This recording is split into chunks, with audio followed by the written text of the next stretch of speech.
Today is June 10, 2020, and I'm speaking with Amir Afkhami, who is Associate Professor with Joint Appointments in Psychiatry, Global Health, and History at the George Washington University.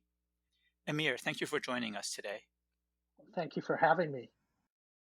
You have worked on the history of epidemics in modern Iran, which is one of the countries hardest hit by the COVID-19 pandemic.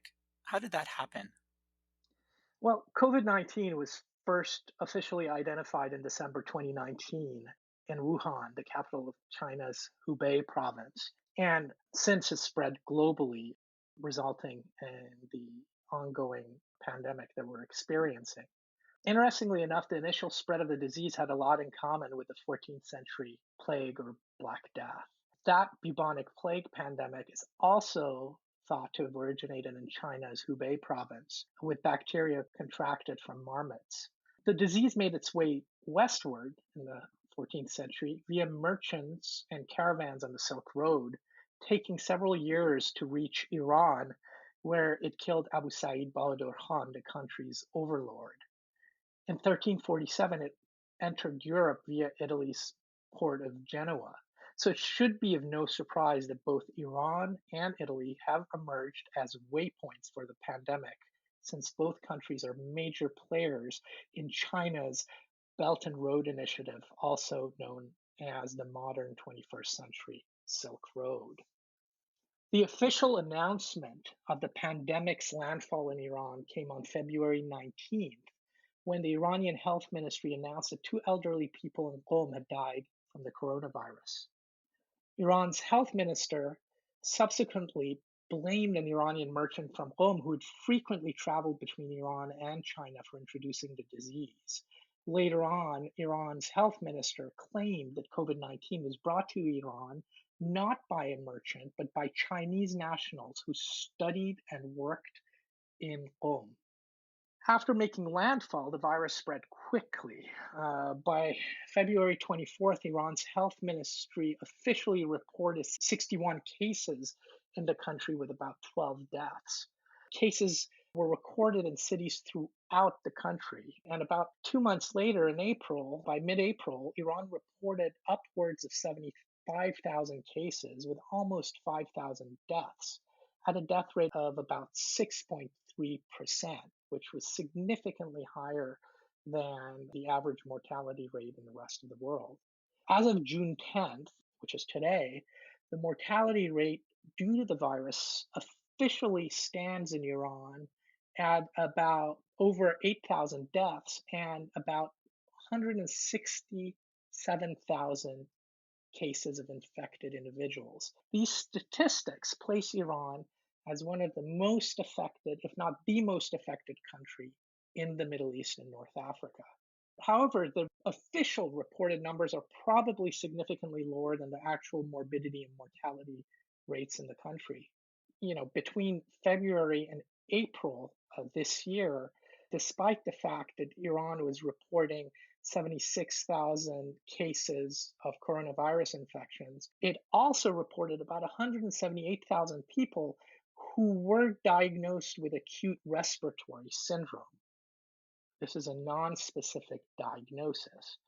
And almost 13,000 individuals of those 178,000 in that 1 month period died. It's almost 15 times higher than the previous year's rate of this non-specific diagnosis of acute respiratory syndrome, which is most likely coronavirus cases that are being labeled as acute respiratory syndrome. This position is also seconded by the Iranian Parliamentary Research Service, which has consistently maintained that the actual rates of infection are probably 5 to 10 times higher than the officially reported rates in the country.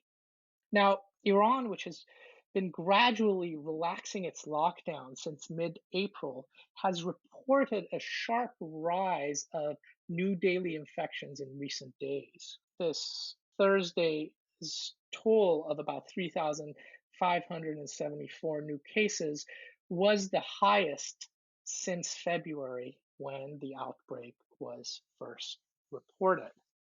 Now, A combination of economic, political, and ideological motives are responsible for the rapid and large scale COVID 19 outbreak in Iran since it first made landfall, at least officially, in February. The pandemic's advent was predictable due to China's status as Iran's principal commercial trading partner. So the disease would have inevitably made landfall in Iran. But the growth curve in terms of infections and mortality would not have been as steep and as widespread had stronger precautionary measures been taken early on.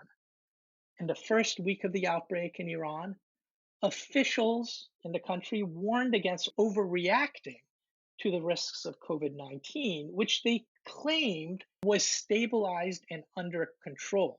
Famously, Iran's deputy health minister, Iraj Harichi, in a press conference said that we have managed to reduce the problem to a minimum.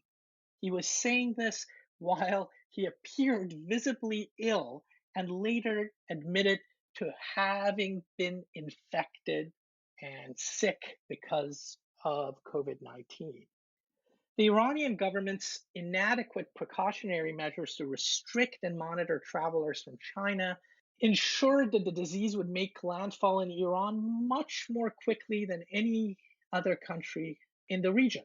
When much of the world began to suspend air travel with China in late January, Iran's Mahan Air, one of its major carriers, continued to make over 40 trips to China even after February 1st. Iran's battered economy, due to ongoing sanctions by the United States, likely contributed to Tehran's mismanagement of the crisis. This included inadequate preparations for the eventuality of an outbreak, most evident in the shortage of domestically produced face masks and personal protective equipment in the country as late as mid-February. This was due to Iran's unwillingness to restrict exports of PPE to China. Over the last 2 months, Iran has been struggling to curb the spread of COVID 19, but authorities continue to be concerned that measures to limit public and economic life to contain the virus could wreck an already battered economy reeling under international sanctions. Iranian universities reopened last Saturday after being closed for more than 3.5 months. And the government has announced that nurseries will reopen in a week's time, and Quran and language classes will also resume in this coming week.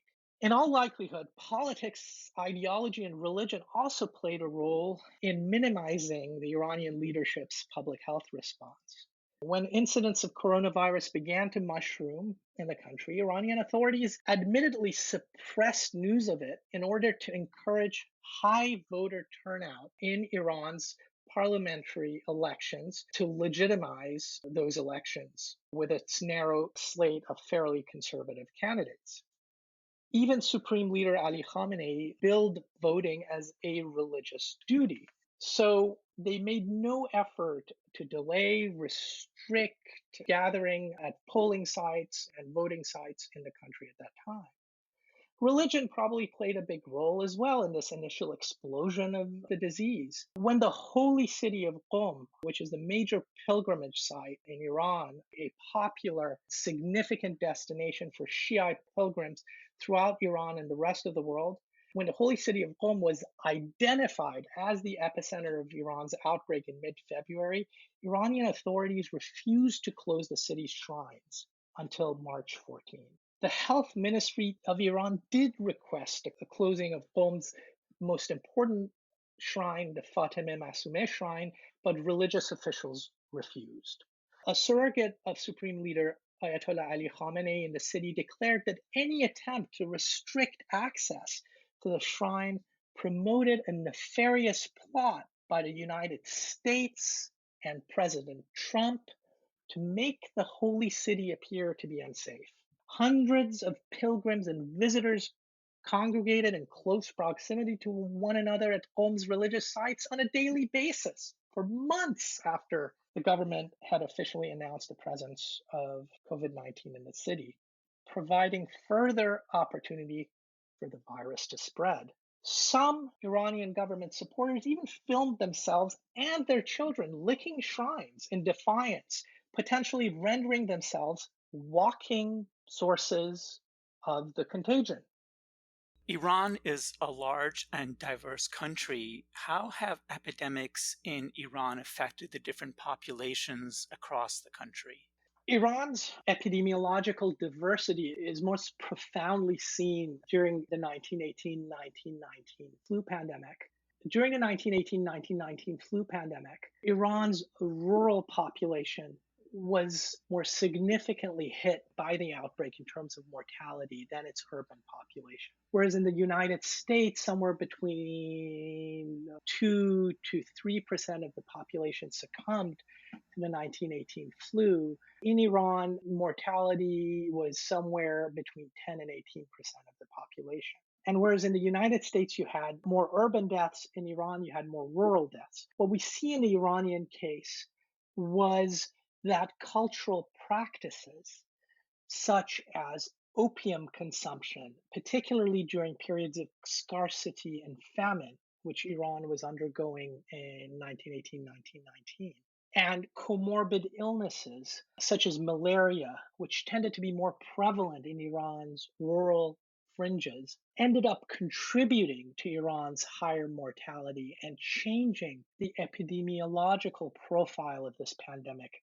outbreak in 1918. I believe that as historians, when we look back at COVID-19 and the epidemiological patterns of this disease, beyond vulnerabilities such as age and immune status, we are going to see that cultural practices, diet, living conditions, and race have a more profound impact on mortality due to this pandemic than we realize now, much as the long held belief that the 1918 flu pandemic had a uniform impact around the world until my colleagues and I began to more closely examine this and rewrite that history.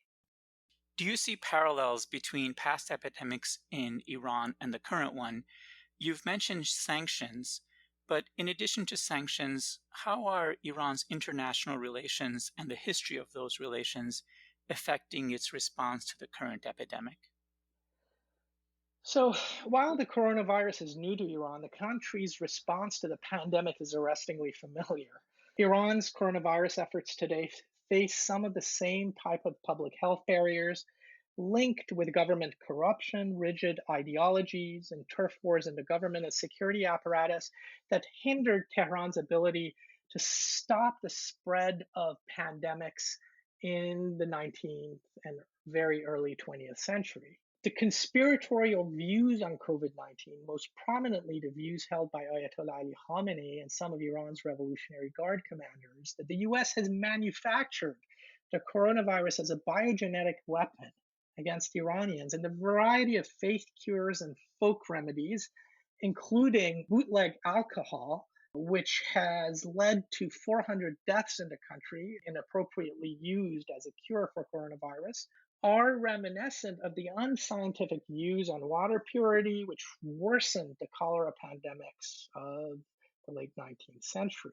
Just as Iran's diplomatic missteps with European imperial powers worsened its vulnerability to cholera and plague pandemics in the 19th and early 20th century, current decades old hostility towards the United States and Tehran's regional entanglements has deprived Iran of critical funds, equipment, and most importantly, innovative diagnostics, therapeutics, and prophylactic knowledge as they are developed. That would help it battle COVID 19 both now and in the foreseeable future. Now, I'm going to give some specific examples. In 1904, for example, a pandemic wave of cholera reached Iran on the heels of Shiite pilgrims from Iraq. The Iranian government first attempted to stop the contagion at that time by restricting pilgrimages to holy shrines. But the era's most esteemed Grand Ayatollah or Majai Taqlid, Muhammad Hassan Mamegani, resisted such efforts and accused government officials of furthering the aim of Western infidels to prevent the Shiite faithful from fulfilling their religious duties. Much like the current government of President Hassan Rouhani in Iran, the weakened prime minister at the time, Ali Asghar Khan Aminu Sultan, and his cabinet lacked the power to oppose the religious establishment. And so they allowed caravans of infected pilgrims to bypass government quarantines and further disseminate the disease. Not too dissimilar to what happened in February and March in Qom with the refusal of the government to restrict pilgrimage and visits to major religious shrines in the midst of the pandemic. Then, as now, the Iranian government feared a general panic. It concealed the cholera outbreak in 1904 from the country's population, keeping the spread of cholera a secret and doing little to contain it served to magnify the demographic and economic shocks of the illness in 1904. The cholera pandemic at the time touched off a double-digit inflation in the country, which in turn sparked widespread protests calling for government reform in Iran and led to the constitutional revolution, which established a parliamentary system and brought about a short pause in Iran's long history of absolutism. The current securitization of the coronavirus in Iran also has historical roots.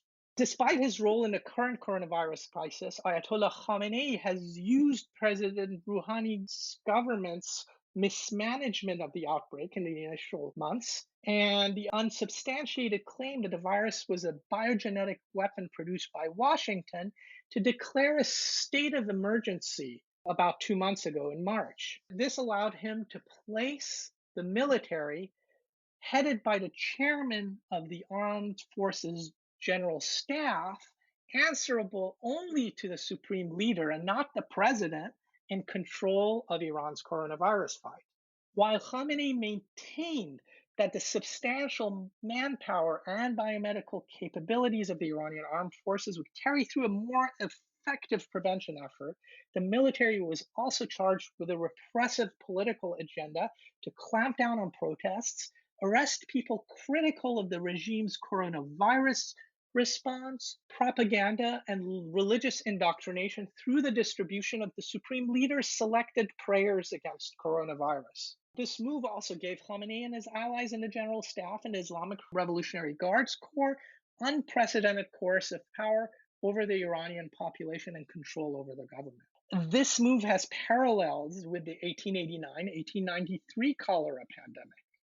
Religious leaders in 1889 and 1893 exploited the government's shortfalls against cholera to similarly achieve their ideological goals, establishing the foundations of Shiite political militancy that led to Iran's contemporary system of clerical rule. Much like Khamenei's accusation that the United States has caused the coronavirus pandemic, his 19th century counterparts blamed cholera on divine retribution for Iranian commerce with faithless Westerners at a time when European inroads into the Iranian market increasingly threatened the clerical, financial, and political power base. Locally, in the city of Esfahan, for example, the Najafi brothers, who were businessmen clerics, used the pandemics to attack minority-owned rival businesses, and their main political and economic rival in that major commercial hub, Prince Masoud Mirza Zelo Sultan,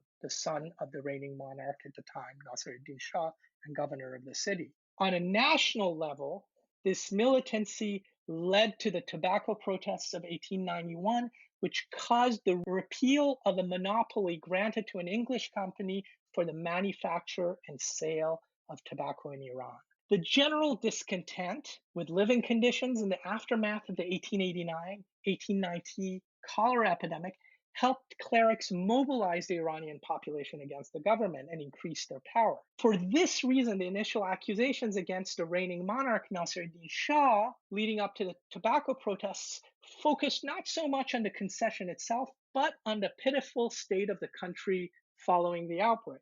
Fear of disease helped the clerics mobilize the population against Western interests in Iran through boycotts, protests, and mass violence against their businesses. This allowed them in the short term to obtain political concessions from the government and a momentary respite in their financial decline.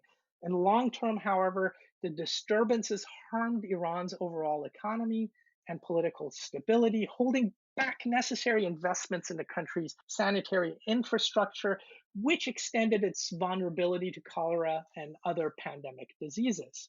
The current extra-constitutional authority that Khamenei and his loyalists have gained from the takeover of the public health sector during the COVID-19 pandemic also comes at a price for the Iranian population.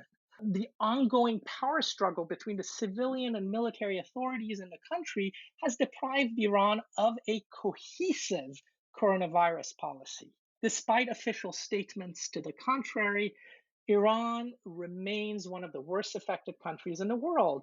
And even though Iran is now saying that it has started to experience the second wave of the pandemic in the country, the peak of the outbreak is probably weeks, if not months away, based on projections and statements by some Iranian officials. Now, Iran's history can also be instructive in the realignment of the COVID-19 fight in Iran. The culture of disease prevention and transparency in Iran began to change in the first decade of the 20th century after the constitutional revolution and with Iran's formal membership in the International Office of Public Health, a precursor to the World Health Organization in 1908. With international technical assistance, including the supply of equipment and scientific know-how, and a more stable government, Iran developed a more accountable public health and disease reporting system in the decades that followed, allowing it to grapple more effectively with pandemics. Iran's progress became apparent when a new L4 strain of pandemic cholera entered the country in 1965. Soon after the contagion crossed into Iran, the Iranian Ministry of Public Health conveyed the bacteriological profile of the outbreak to the WHO, which immediately sent an expert to help establish a central reference laboratory in Tehran to type and confirm the L4 cases as they emerged in the country. Like the coronavirus, the L4 microbe was particularly virulent and difficult to contain due to its hardiness and high rates of asymptomatic infection that did not result in illness but could still transmit the disease. To halt its spread, the Iranian government rapidly mobilized a sizable public health workforce to quarantine affected areas and close its borders to countries that risked reintroducing the disease. Infected individuals were identified through laboratory analysis and treated with a powerful broad-range antibiotics supplied by the US. Shiite pilgrims and others who were determined to be at high risk of being infected were similarly obliged to undergo prophylactic treatment. The US Agency for International Development, the USAID, and the Peace Corps were key partners in building this public health force and infrastructure at the time. The French Pasteur Institute, which had been established in the 1920s, partly in response to the ravages of the 1918 flu pandemic in Iran, and which continues to have a campus in Tehran, helped build the country's vaccine production capabilities and allowed Iran to rapidly develop a new vaccine against the L4 outbreak in 1965 that was actually 2 times more potent than its American counterpart at the time. And the Iranians were able to produce large amounts of sera and introduce a compulsory national vaccination campaign that did not spare high officials or members of the royal family. These interventions largely limited the cholera outbreak to Iran's eastern half, and after several months extinguished the epidemic altogether, earning the Iranian government accolades from the WHO for its effective interventions. Iran's northern industrial neighbor, the Soviet Union, did not fare as well. Its public health policy was marked by secrecy, militarization of its response and politicization of its response, much like we see happening in Iran today. This allowed the disease to remain in Soviet territory and slowly crawl westward through Russia, through Russian heartland in the ensuing 5 years, while the El Tor outbreak was largely brought under control in Iran before the close of 1965. So the story of cholera, Iran's history and experience with cholera pandemics, has important implications for Iran's current coronavirus fight. What it shows us is that the Iranian government needs to depoliticize and demilitarize its coronavirus fight if it hopes to bend the curve of the disease. This will be essential in getting the public to trust the government, a key aspect of any public health intervention, which is nearly impossible if you have a politicized security apparatus in charge of public health. It will also be essential in bringing the public and private sectors together to solve the coronavirus problem, much as Korea has successfully done in the previous months, and bring these two entities together to solve the problem on a national scale, rather than leaving local authorities, or in the Iranian case, provincial military authorities and the paramilitary forces, the Basij, to address the epidemic piecemeal. Iran needs to re-engage with the West, particularly as innovations in testing, antimicrobials, and vaccinations are most likely going to emerge from Europe and the United States.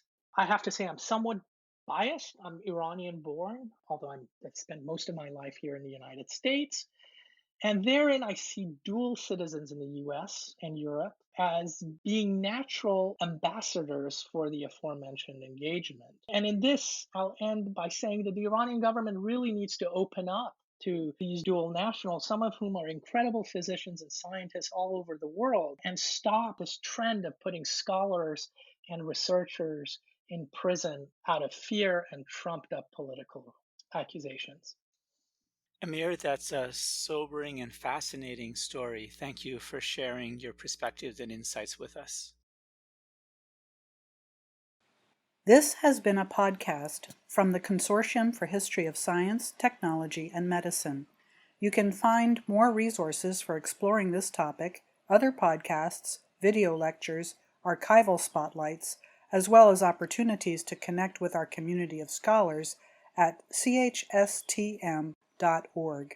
This podcast is made possible with the generous support of the Pew Charitable Trusts, the Andrew W. Mellon Foundation, and the Rita Allen Foundation.